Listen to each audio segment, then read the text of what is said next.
And then 5 days later, on the sixth day, he created his final and his most stupendous work of art. In fact, a masterpiece out of the simplest and the most common part of creation, the dust.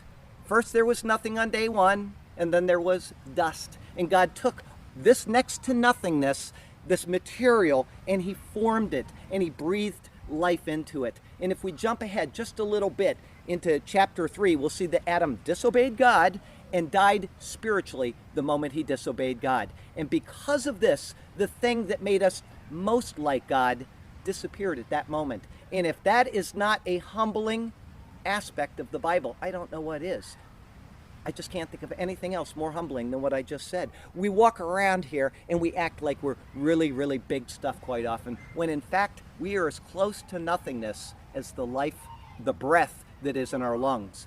From the dust we came, and the Bible says, to the dust we will return. And without a new birth, our next to nothingness is all that we will ever have. So let us eat and drink, for tomorrow we die. The dust of the earth is what man was created from. And it is, as I said, the most common stuff available. He didn't use gold dust. He didn't use silver dust. He didn't even use zinc.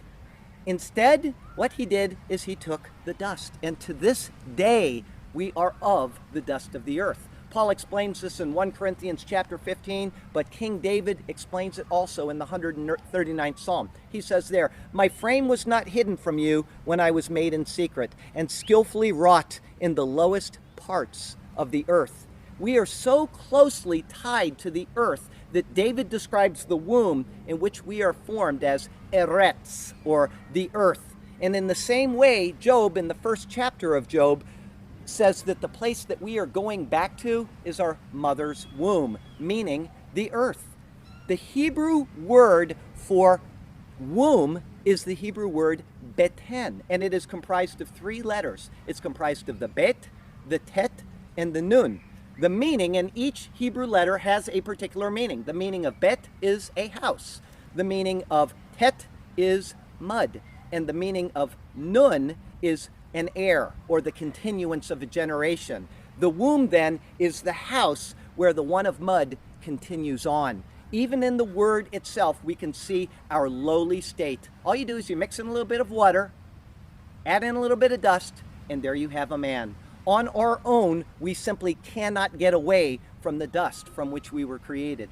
And we live by what it produces, and when we die, we will return to it.